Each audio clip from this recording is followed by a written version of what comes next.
بسم الله الرحمن الرحيم. معكم محمد شحاتة من سلسلة فيديوهات الحياة في أمريكا. النهاردة معانا طبق كفتة بالرز، ده بتاع جدتي الله يرحمها، كانت دايما بتعمله لنا واحنا صغيرين. طبق لذيذ وسريع وحلو، بياخد 3 مراحل بس. وهنبتدي دلوقتي اوريكم ازاي الوصول للطريقة ديت مع كفتة الرز، لحمة بالرز. الكفته انا محمرها شويه زياده على اللزوم، لان ابني ما بيحبهاش، ما يحبش الحاجه اللي متحمره، يعني ايه، واخده زياده في السوا بتاعتها. لكن هي لو بصيتوا على الناحيه الشمال المفروض يكون اللون اللي هو الذهبي دوت، لكن معلش انا اضطريت اعمل الباقي عشان ابني ما بياكلش الا بالصوره ديت. وتعالوا معانا بقى نشوف ازاي هنبتدي نوصل ونعمل طبق الكفته دوت. يلا بينا. بسم الله الرحمن الرحيم. ورجعنا لكم تاني عشان نقول لكم الخطوات بتاعت كفتة جدتي. كويس. زي ما وريتها لكم في مقدمة الفيديو، هنبتدي نشرح ازاي هنقدر نعمل الكفتة بتاعت جدتي ديت. معانا 600 جرام من اللحمة اللي عندي دي لحمة ضاني، ممكن تعمل بلحمة كندوز عادي، مفيش أي مشكلة. كوباية رز نقعتها لمدة 3 ساعات.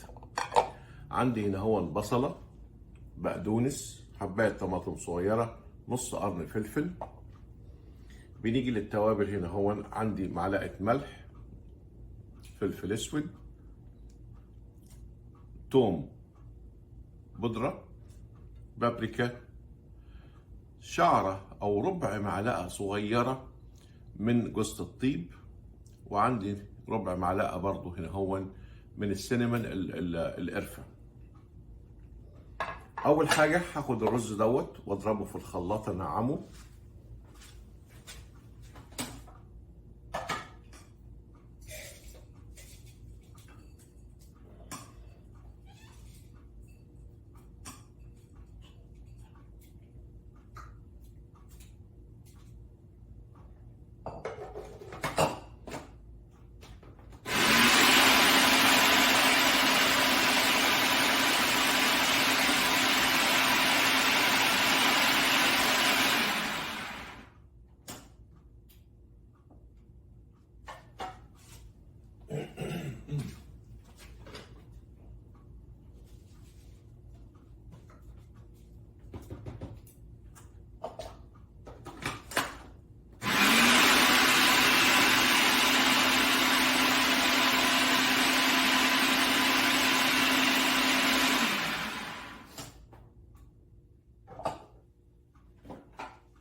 بالصورة ديت انا ضربته في الكبة، وطبعا لما بيكون منقوع بيبقى سهل جدا ان هو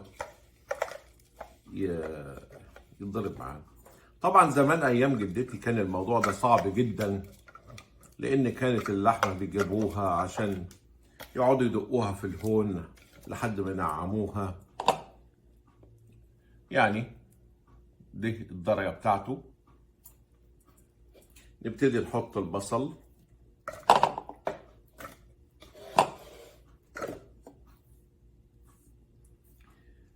وكان طبعا يقعدوا يدقوا في الرز دوت بالساعات لحد ما ينعم معاهم.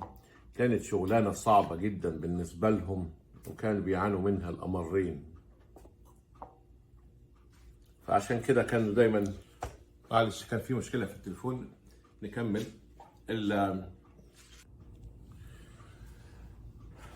نعمنا البصل والبقدونس مع الطماطمايه مع كله. هنبتدي نحطها هنا في المصفى عشان نصفي، لان احنا عايزين ايه، نقلل كميه العصير اللي موجوده فيها. هناخد شويه من العصير، يعني مش هنصفيها كلها جامد، بس هي علشان انا عامل ببصل ابيض، والبصل الابيض بيبقى عصيره ايه، كتير قوي. ف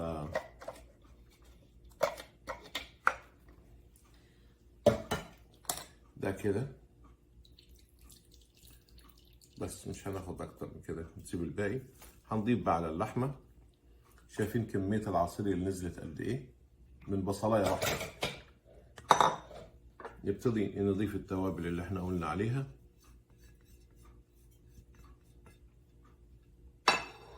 وبعد كده هنبتدي نضيف الرز.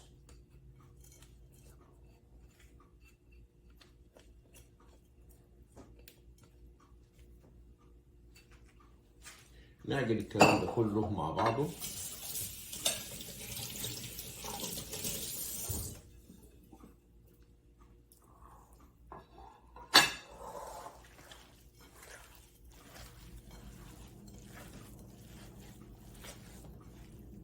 انا بحب اشتغل بايدي، لا جوانتي ولا كبشه ولا اي حاجه. شغل الايد اسرع، واضمن ان كل المكونات هتخش مع بعضيها.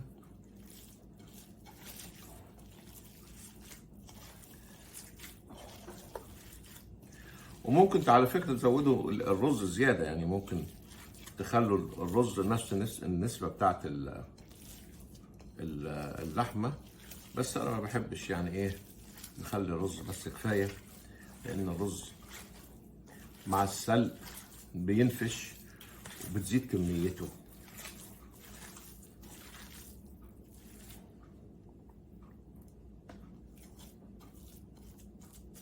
طبعا الكميه ديت اللي هي 600 جرام لحمه كتير جدا يعني. ده علشان عيله من 6 انفار مثلا على الاقل.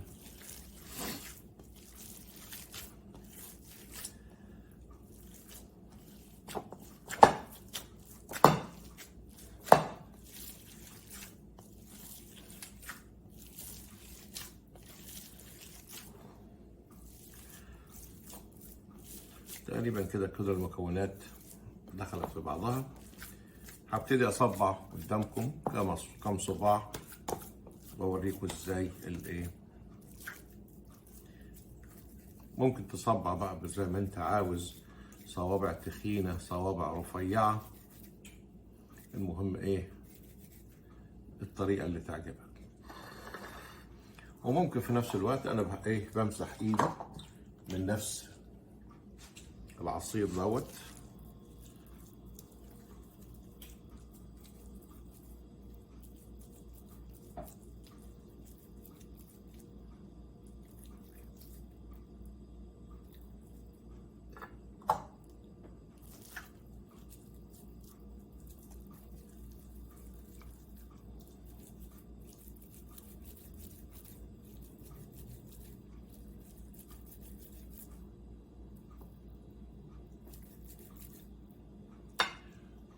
وهكمل الكمية وارجع لكم تاني واوريكم ازاي بقية الخطوات اللي هنقدر ان احنا نعملها معها.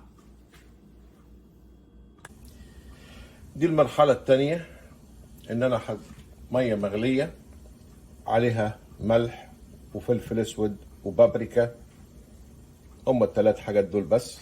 وممكن نضيف مرق الدجاج لو حابين، بتدي برضه طعم كويس. ادي نص الكمية بتاعت الكفتة، والنص التاني عنده في الفريزر لمرة تانية، لان دي كمية كبيرة جدا عليا وعلى الباشمهندس ابني. نبتدي نحط الكفتة في اللحمة، في الكفتة في المية المغلية، ونسيبها تستوي حوالي 30 دقيقة. وبعد كده هنخش في المرحلة اللي بعديها، اللي هي عملية التحمير، بعد ما تكون اللحمة بتاعتنا استوت مع الرز.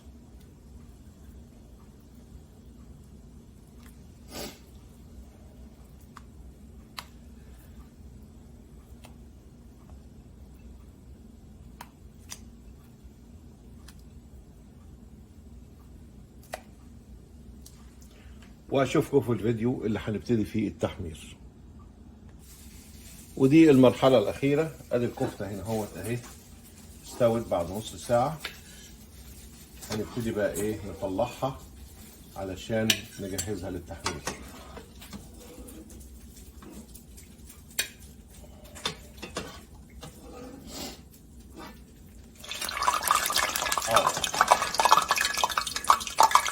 باردونيا نار.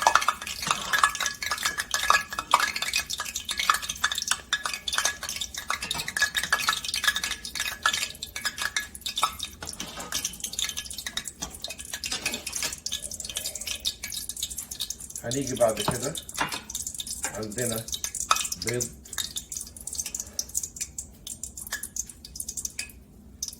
نحطه فيها، وبعد كده في البقسماط. البقسماط ده عادي بس انا بجيبه جاهز، بيبقى مضاف اليه ايه، النعناع، مضاف اليه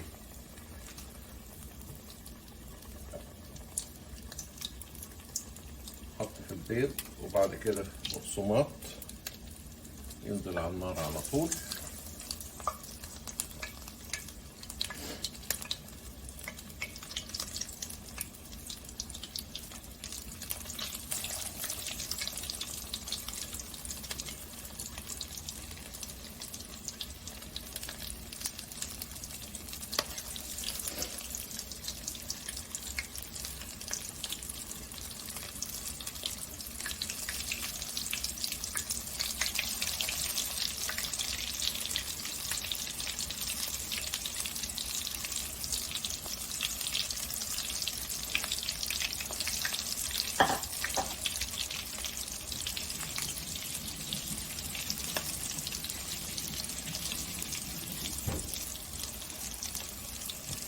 نبتدي نقلب لان هي مش هتاخد ثواني.